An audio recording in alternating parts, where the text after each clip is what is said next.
Hello everyone, today I want to talk to you about what CCTV said, that the United States has no rare earths and can't even build aircraft carriers because of it. In addition, the US will reportedly ask China to lift rare earth restrictions during upcoming negotiations, but China is currently cracking down hard on illegal expansion and smuggling. How could they let go so easily? China's rare earths have already become a powerful weapon gripping America's throat. According to the latest figures, from January to April this year, China's rare earth exports were 18,962 tons, and this is after China implemented export controls on medium and heavy rare earths in April. The price of rare earths has already tripled, and the US military industry is crying out in distress. Industry insiders in the US say that America faces two choices, either a supply chain disruption or negotiating with China, but both options feel extremely painful. On the eve of US-China negotiations, May 9th, Bloomberg revealed that the government is considering significantly reducing tariffs on China, while also hoping that China will take similar steps to lower tariffs and lift export restrictions on rare earths to the US. Bloomberg sources said that asking China to remove export restrictions is a key goal for the US. At the very top of America's wish list is ensuring that China lifts its export restrictions on rare earths used to manufacture magnets for the US. In addition, there are also issues such as fentanyl. But for China to agree to lift export restrictions on rare earths is no easy task. In fact, on the eve of the negotiations, China is doing the opposite, intensifying crackdowns on the illegal expansion and smuggling of strategic exports. On May 9th, the Office of the National Export Control Work Coordination Mechanism organized various departments to hold a special meeting on cracking down on the smuggling and illegal export of strategic materials, drawing international attention. According to the South China Morning Post, analysts believe that this move by China aims to strengthen the enforcement of a series of previous export control measures on key materials, which are crucial to the US defense industry. In addition, US media also noted that the timing was significant, as it came just one day before Chinese and American officials were set to attend economic and trade talks in Switzerland, previously in December last year. The Ministry of Commerce announced strict controls on the export of dual-use materials such as highly durable graphite, which are essential for both military and civilian purposes. This move has already impacted the supply of high-tech hardware to the United States. This has created pressure. This year, the Ministry of Commerce added tungsten and 5 other metals, along with related products, to the export control list. Among them, tungsten can be used to manufacture ammunition. By April, China retaliated against the so-called reciprocal tariffs imposed by the United States, not only by imposing additional tariffs in return. It also imposed export controls on 3 categories and 7 specific items, as well as related products. If a certain item is included in China's restricted export list, the operator must apply for an export license from the Ministry of Commerce before exporting the item. The South China Morning Post found that Kone 2025 exports of antimony and germanium dropped 57% and 39% year-on-year per China Customs Service data. The May 9 anti-smuggling meeting highlighted that since export controls on gallium, germanium, antimony, tungsten, and rare earths began, foreign entities and domestic bad actors have colluded, using evolving smuggling tactics to evade crackdowns.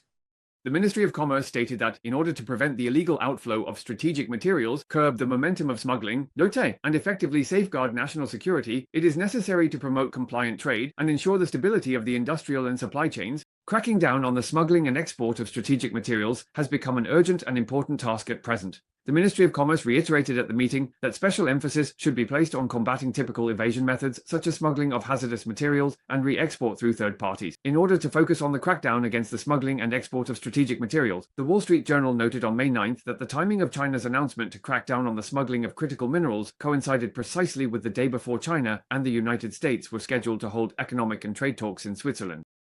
On the 7th, China's new move could potentially influence the dynamics of the negotiations between the two countries. I'd also like to mention that each time China has strengthened export controls on critical materials and related technologies, it has come after the United States imposed trade restrictions on China. For example, after the Biden administration expanded chip export controls against China in December last year. China announced strict controls on the export of dual-use items to the United States. In April, after the Trump administration imposed reciprocal tariffs on Chinese goods, China responded by introducing export controls on 3 categories and 7 types of medium and heavy rare earths. Relevant civil aviation products are also subject to export controls, which means that China and the US will continue to confront each other. CNN has even commented that rare earths are one of China's most powerful weapons in the trade war. Now, in this situation, it seems that China is about to play this strong card, and Trump has almost no way to fight back. The report says that the impact of China's 7 export controls is quickly becoming apparent, with production in a range of key US industries, military, energy, high-tech, and others, facing disruption. Among them, before the negotiations, CCTV's Yu Yuan Tan Tian released a video to underscore the devastating impact of China's rare earth controls on U.S. defense, explaining, "It was just about a single U.S. Nimitz-class aircraft carrier. The carrier-based aircraft on the carrier might experience declining performance under extreme conditions due to a lack of dysprosium, to improve the thermal stability of magnets. The ship's detection systems might also suffer because of a shortage of terbium, which is used to enhance radar performance. The ability to track maritime threats is declining. And the carrier's power system may also suffer from reduced long-term operational stability due to a lack of gadolinium for control, leading to more frequent maintenance. This explains why even the flagship of the military industry, the aircraft carrier, is affected. The reason they're being choked at the neck is because the rare earth elements that have recently become a hot topic, including the 3 elements mentioned above, are now all on China's rare earth export control list. These 17 metallic elements have complex and unique electron shell structures. Moreover, they possess irreplaceable magnetic, optical, and electrical properties, which can even alter certain materials, achieving a magical finishing touch. That's why rare earths are called the vitamins of industry. You might ask, is China's export control really effective? Looking at the global share of rare earth reserves, China holds nearly 40%. On the surface, it seems possible to bypass China and import from other countries. But the real answer is that it's extremely difficult.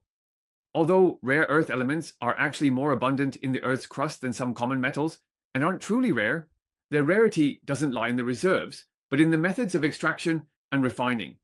If you look at the periodic table, you'll find that most rare earth elements are grouped together, and most of them have very similar chemical properties. Under the same conditions, they tend to combine with the same substances. To put it another way, it's actually quite difficult to separate different rare earth elements through simple reactions. They tend to stick together. For example, before the 1970s, the methods for extracting rare earths were mainly dominated by the US, Japan, and Europe. The processing capacity was low and the cycles were long. The most commonly used extraction method today is based on a new theory proposed in 1975 by Chinese scientist Xu Guangxian, which was first adopted and applied in domestic rare earth production experiments in Bio2, Inner Mongolia.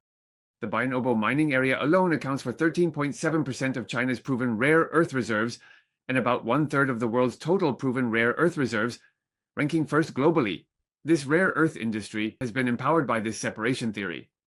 However, the output from various parts of Bayan-Obo has already propelled China to the forefront of global rare earth production. Yet, having a large quantity is not the only advantage. In foreign mining areas, there are still rare types, and for example, the iron oxide ore at the Mount Weld mine contains about 6% rare earths.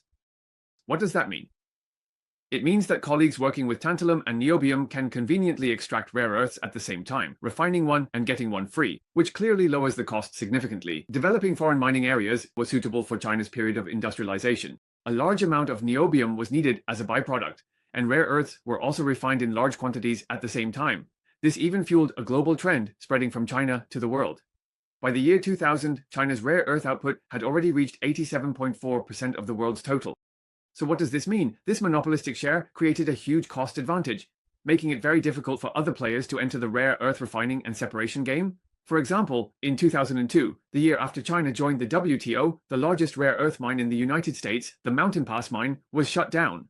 Simply because they couldn't compete with Chinese rare earths, many rare earth companies in Europe and the US announced closures. If you compare them with Chinese companies, China's rare earth industry benefits from the natural abundance of mineral resources and the high entry barriers within the industry itself. After enjoying several decades of rare earth dividends, today about 90% of the world's rare earths have to go through China for refining and separation. Even after a century of self-sufficiency and launching a trade war with China, the United States has not been completely unaware of the importance of rare earth refining and separation. Since 2020, the US Department of Defense has already committed over $440 million to permanently build domestic supply chains and rare earth processing facilities in the United States. The Mountain Pass mine has also announced its reopening in recent years, producing 300 tons of neodymium praseodymium oxide in 2024, less than 1% globally. This type of magnet, for example, is widely used in modern technology fields such as electric vehicle drive motors, say wind turbines, robotics equipment, consumer electronics, and high-efficiency industrial motors. It is a fundamental material driving global energy transition and industrial upgrading. While the US actions sound like progress, it's important to note that this only pertains to a subset of rare earths. Light rare earths are relatively easy to refine. However, the rare earths that will be subject to export controls starting in April, including the 3 begging elements mentioned at the beginning, are all classified as medium and heavy rare earths. Because they are much more difficult to extract, at present, only China, with its more advanced technology, is able to refine them. The United States currently does not have any equipment for separating heavy rare earths. Therefore, after China announced the implementation of rare earth export controls, the Center for Strategic and International Studies issued a warning to the US government if China's trade restrictions lead to a complete halt in the export of medium and heavy rare earths. The United States will be unable to fill this gap. As for how long it would take the US to fill this gap, American media have given an answer. It would take 10 to 15 years to rebuild the rare earth supply chain. After discussing this distant prospect, the conversation turned to the US military industry. Without rare earths, the situation for American aircraft carriers would only go from bad to worse. The previous batch was already delivered many years ago, and problems have been cropping up one after another. In fact, the USS Kennedy even has to have its parts removed to repair the USS Ford. Now that rare earths can't be supplied, the US really has to consider what cards it has left to play in its traditional stronghold of military industry. And as for the officially announced next-generation fighter jet, who knows how long it will take before it actually materializes. Right now, it's just a PowerPoint presentation. Is this the stage where they can't even produce a real prototype? Based on information from Yu Yuan's weather report, we conclude. First, since I have the rare earths, this is a yellow card. The US can't buy them, no matter the money. This impact is greater than the US not selling chips to China. China can overcome the chip challenge. Just look at Huawei phones and you'll understand, but the US simply can't get around China's rare earths. In the past, China didn't play this card because its impact is too powerful. Unless absolutely necessary, they don't want to use it. Second, in negotiations, what the US wants most is for China to lift the rare earth export restrictions, but is China really going to give in that easily? Third, before negotiations, China's crackdown on rare earth smuggling and Yu Yuantian's video are a direct challenge to the US, signaling readiness to escalate the tariff war. One rare earth card, and you're already struggling.